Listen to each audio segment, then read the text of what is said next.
दोस्तों, कैसे हैं आप लोग? अच्छे तो है ना? ध्यान तो रखते हैं ना? आप अपना किसी और के भरोसे तो नहीं छोड़ा आपने? चलिए, आज हम लोगों को क्या पढ़ना था? प्रश्नावली 12.1 का क्वेश्चन नंबर पहला। देखो क्वेश्चन पहला क्या कह रहा है? क्वेश्चन कह रहा है कि एक संगठन में पूरे विश्व में 15 और 44 वर्षों की आयु वाली महिलाओं में बीमारी और मृत्यु दर के कारण का पता लगाने के लिए किए गए सर्वेक्षण से निम्नलिखित आंकड़े परसेंटेज में प्राप्त हुए हैं। ये आपका क्या बोल रहा है? क्वेश्चन बोल रहा है, और ये आंकड़े कुछ प्राप्त हुए हैं। अभी आंकड़े क्या कह रहे हैं? देखो सुनो मेरी बात, गौर से सुनना। सबसे पहले तो आंकड़े समझना आपको आने चाहिए कि आंकड़े कह क्या रहे हैं हमसे, ठीक है? तो पहले एक चीज आप समझना कि जो महिलाएं हैं उनकी मृत्यु दर यहाँ पे दी गई है, और जो जिस कारण से वो मर रही हैं वो कौन सा कारण है? वो कारण इधर दिया हुआ है। तो पहला क्या है? जनन स्वास्थ्य अवस्था। इसका मतलब होता है कि जब बच्चे को माँ जन्म दे रही होती है उस समय जो माँ की मृत्यु दर होती है वो कितने परसेंट है? 31.8% है। फिर तंत्रिका मनोविज्ञान अवस्था 25.4% है। क्षति के कारण 12.4%, हृदय वाहिनी अवस्था कारण 3 और श्वसन अवस्था कारण 4.1 और अन्य कारण 22% की अवस्था से ये लोग क्या कर रही हैं? खत्म हो रही हैं। इस प्रकार से क्या दिया हुआ था? हमारा डाटा दिया हुआ था। अब हमें क्या बनाना है? इसमें 3 क्वेश्चन दिए गए। पहला क्वेश्चन है कि ऊपर दी गई सूचनाओं को आलेखित रूप में निरूपित कीजिए। अब अच्छा एक बात बताओ, आलेखीय रूप में निरूपण करने के लिए हमने कितने प्रकार के आलेखीय निरूपण पढ़े हैं? 3 प्रकार से। दंड आरेख, जिसको बार चार्ट कहते हैं, और फिर आयत चित्रण, और एक कौन सा था? त्रिभुज, क्या था एक?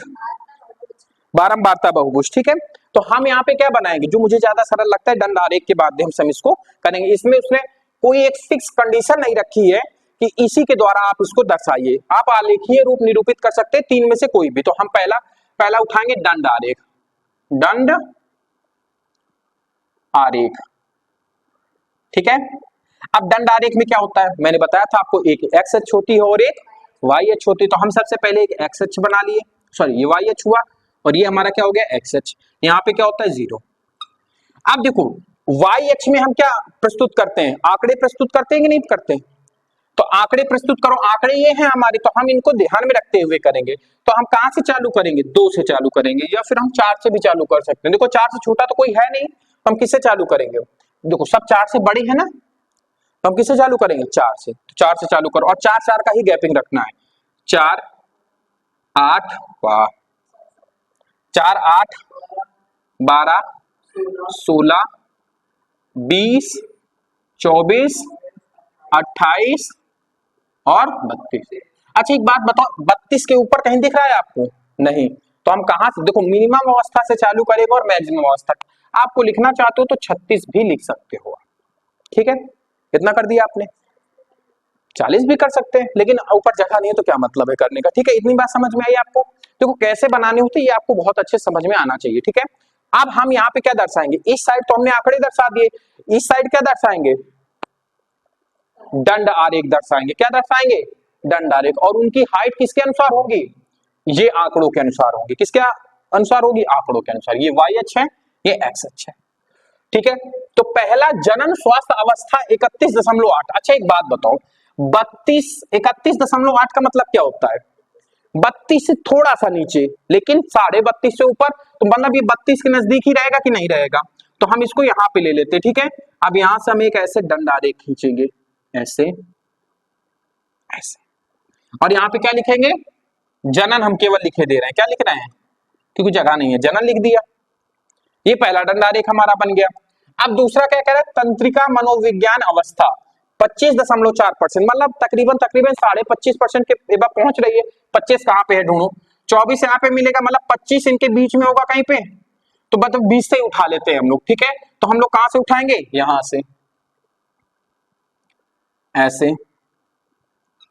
ध्यान रखना कि ये बीच में गैपिंग और ये मोटाइयां सेम होनी चाहिए। बोर्ड में उतने अच्छा बन नहीं पा रहा है, लेकिन आप जब वो चार्ट आता है इसका एक बनाने का, उसमें बनाओगे तो आपको लाइनिंग पर्टिकुलर लाइन, हर लाइन खींची रहेगी, ठीक है? बात समझ में आई आपको? तो यहाँ पे हम क्या लिखेंगे? तंत्रिका। पूरा आप मत लिखना, ठीक है? पूरी जगह नहीं है। फिर इसके बाद क्षति का क्या है? 12.4%। अच्छा 12 कहां पे होगा? 12 के जस्ट ऊपर होगा ना 12.4, यहां पे होगा मतलब, और यहां से हम लोग उठा लेते हैं ऐसे ऐसे। क्षति हो गई, ठीक है, क्षति हो गई। क्षति के बाद क्या है, हृदय वाहिका अवस्था 4.3, मतलब 4 से थोड़ा सा ऊपर, मतलब यहां पे, यहां से, तो ये क्या हो जाएगी, हृदय वाहिका हो जाएगी, हृदय लिखे दे रहे हैं। फिर इसके बाद श्वसन अवस्था 4.2, तो 4 में ही श्वसन अवस्था को ले लेते हैं, मतलब यहां से ऐसे, ये क्या हो जाएगी,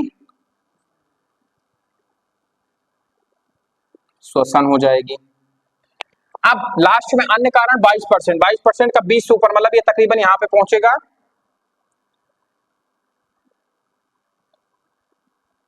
तो यहाँ पे क्या लिख देंगे, अन्य कारण लिख देंगे। तो ये आपका क्या बन गया, अब इसी को कलर कर देना ऐसे, ठीक है।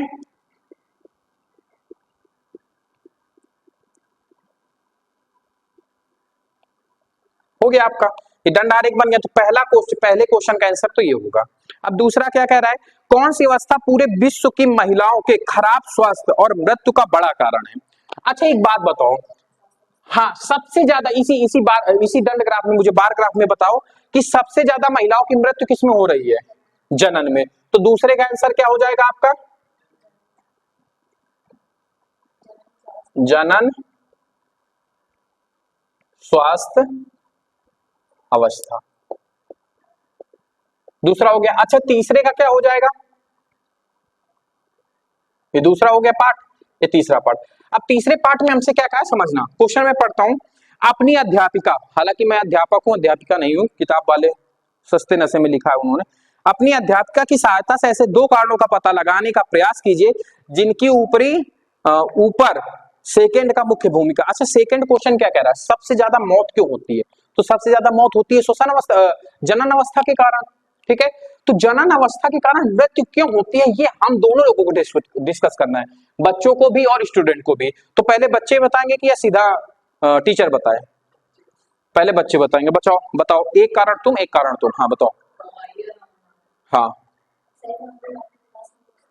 ठीक है, देखो पहला कारण, देखो जैसे अक्षय ने बताया क्या कि दवाइयां सही टाइम पे उपलब्ध ना होना। देखो बहुत सारे ऐसे गांव होते हैं जहां पर मेडिकल स्टोर ढंग के नहीं है, मतलब जैसे आपको थोड़ी सी प्रॉब्लम हुई जुकाम बुखार की, तो नॉर्मल दवा मिल जाएंगे, लेकिन जो बड़ी बीमारियां होती हैं जैसे जनन की है, दर्द को कम करने की है, या फिर कोई सीरियल पेन हो रहा है उसको, तो उस प्रकार के, मैं आपको क्या बताऊं, मेरे एक बार स्टोन का दर्द हुआ पीठ में इस साइड, ठीक है। मैं यहाँ से गया अपने सरकारी अस्पताल बिंदकी, फतेहपुर में मैं रहता हूँ, यहाँ पे गया मैं, वहां से मैंने कहा कि भाई मुझे दर्द का इंजेक्शन लगा दो, और स्टोन का दर्द तो आप जानते हो बहुत होता है, ठीक है। भैया उन्होंने 3 इंजेक्शन लगाए हमारे और दर्द कम नहीं हुआ, फिर और उल्टी हो ही रही थी। तब हमें मजबूरन हमारे घर वाले कहाँ लेके गए, कानपुर, और वहां एक उसमें सही हो गया था, एक इंजेक्शन में हमारा दर्द कंट्रोल हो गया था। तो सोचो जरा सा, यहाँ तो मेरा स्टोन का दर्द था, मेरी जगह कोई एक ऐसी महिला होती जिसका मतलब जनन का दर्द होता, और उसको टाइम पे दर्द का इंजेक्शन ना मिलने के कारण, अत्यधिक पेन के कारण अगर उसकी जान चली जाती, तो ये एक मुख्य कारण बनता है कि नहीं बनता। तो पहला कारण क्या हो जाएगा, दवाओं का समय पर ना मिलना। और दूसरा राशि ने क्या बताया था, हाँ राशि क्या बता रहे थे आप, हाँ डॉक्टर के पास सही समय पर पहुंच सकते हो, या फिर अस्पतालों का अत्यधिक दूर होना। क्या लिख सकते हैं, अस्पतालों का अत्यधिक दूर होना, क्या होना, दूर होना। अब कह दो सर ये कैसा आपने लॉजिक दिया, ये लॉजिक ऐसा दिया जैसे राशि ने कहा, राशि ने बिल्कुल सही दिमाग लगाया, बस थोड़ा सा उसने गलती ये कर दी कि जैसे एक बात है, जैसे मैं मतलब एक महिला है कोई, और वो जनन के दर्द से गुजर रही है, ठीक है, बहुत गौर समझना।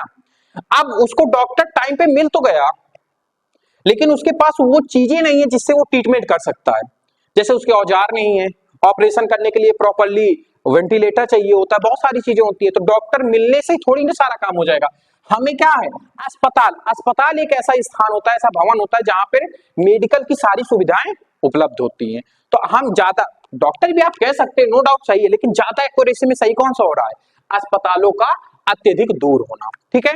तो आई होप आपको क्वेश्चन नंबर पहला समझ में आया होगा, नोट कर लो, फिर इसके बाद नेक्स्ट क्वेश्चन सेकंड क्लास में बताते हैं, नोट कर लो। चलिए अब हम बात करते हैं प्रश्नावली 12.1 के क्वेश्चन नंबर दूसरे की।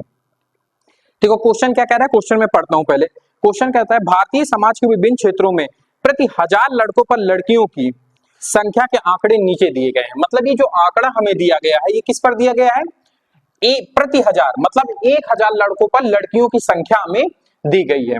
ठीक है, ये पूरा उसमें कैटेगरी लिखी है, अनुसूचित जाति, अनुसूचित जनजाति, गैर अनुसूचित जाति एवं जनजाति, पिछड़े जिले, गैर पिछड़े जिले, ग्रामीण और शहर, इस प्रकार के हमें कुछ डाटा दिया गया है। अब हमसे इसमें पहले क्वेश्चन में क्या कह रहा है, ऊपर दी गई सूचनाओं पर एक दंड आरेख द्वारा निरूपित कीजिए। मतलब हमें दंड आरेख बनाना है, इनडायरेक्टली करने का, हमें बार चार्ट बनाना है। क्या बनाना है, बार चार्ट। अब देखो समझो मेरी बात को, ये जो आंकड़ा हमें दिया गया है ये किस ओर दर्शाएंगे हम लोग, वाई अक्ष में, और जो ये कास्ट सिस्टम दिया गया है, क्षेत्र दिया गया है, ये किस पर दर्शाएंगे हम लोग, एक्स अक्ष पे। ठीक है, अब मेरी बात गौर से समझो, इसमें मैक्सिमम वैल्यू कितनी दिख रही है आपको, तो मैक्सिमम जो हाईएस्ट वैल्यू दिख रही है हमें वो 970 है ना, और लोवेस्ट कौन सी है, लोवेस्ट है हमारी 910। तो अब हमें डाटा एक ऐसा लेना है जो इन दोनों को सेटिस्फाइड करता हो। मतलब हम कह सकते हैं कि हम क्या करें, यहां से 900 से चले, ठीक है, फिर 940 70 तक गया ना, तो अब हम क्या करते हैं 10 की गैपिंग रख ले, हाँ 910, फिर 920, फिर 930, फिर 940, फिर 950, फिर 960, फिर 970, और मैक्सिमम वैल्यू 970 ही है। तो हमने आंकड़े यहां पे दर्शा लिए। अब हम क्या करेंगे, अब हमें क्या करना है, इस पे दंड आरेख बनाने हैं। तो पहला क्या है, अनुसूचित जाति है, 440 है, 940 कहां पे है, यहाँ पे। तो पहला जो दंड आरेख बनेगा वो कुछ इस प्रकार से बनेगा, और वो भी कौन सा होगा, अनुसूचित जाति का, अनुसूचित जाति, ऐसे लिख दिया है, समझ जाओगे आप लोग।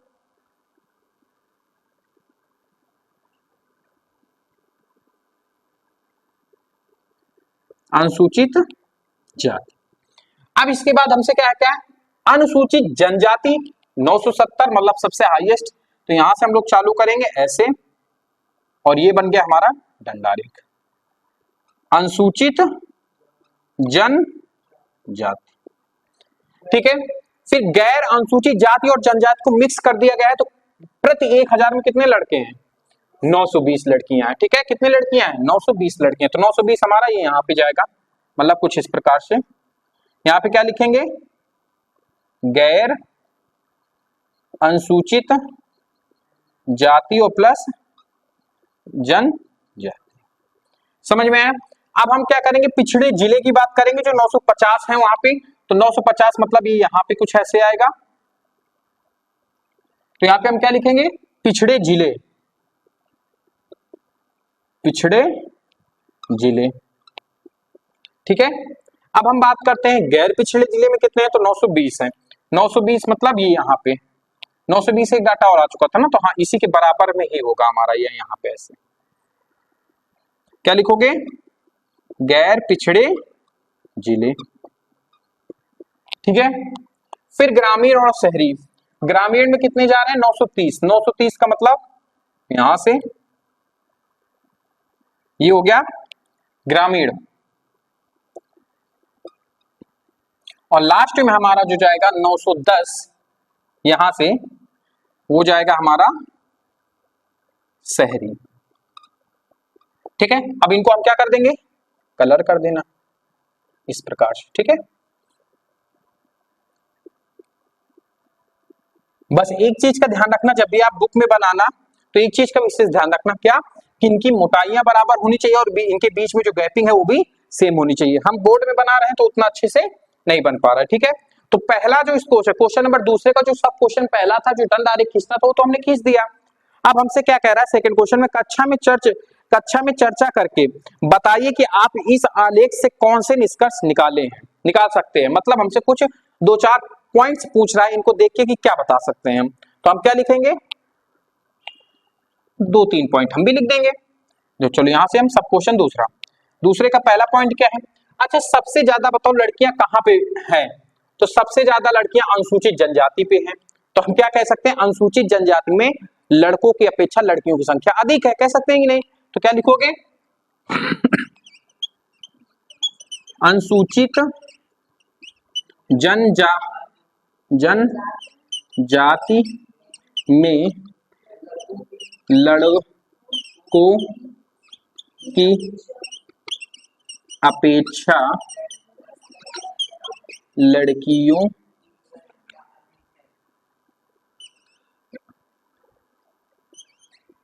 लड़कियों की संख्या अधिक है। क्या है? अधिक है, पहला। दूसरा क्या कह सकते हैं, और निष्कर्ष क्या निकाल सकते हैं कि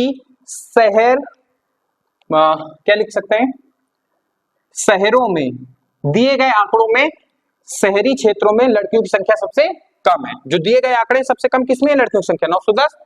मतलब दिए गए आंकड़ों में जो दिए गए आंकड़े हैं उसमें शहरी क्षेत्रों में लड़कियों की संख्या सबसे कम है। क्या लिखेंगे? बस दो ही लिख देते हैं बस। तो क्या कहेंगे? दिए गए आंकड़ों में शहरी क्षेत्र में लड़कियों की संख्या सबसे कम है। और दूसरा लिखना चाहते हो तो सबसे अधिक लड़कों की संख्या दिए गए आंकड़ों में। भाई अगर लड़कियों की संख्या सबसे कम है तो लड़कों की संख्या जाहिर सी बात है ज्यादा होगी। ठीक है, चलो नोट कर लो। आज की क्लास को फिर यहीं पे एंड करते हैं, बाकी बातें करते हैं नेक्स्ट क्लास में। अगर वीडियो आपको अच्छा लगा हो तो वीडियो के नीचे कमेंट कीजिए, चैनल को सब्सक्राइब कीजिए, वीडियो को लाइक कीजिए। साथ बने रहने के लिए धन्यवाद। अपने और अपनों का ख्याल रखिए।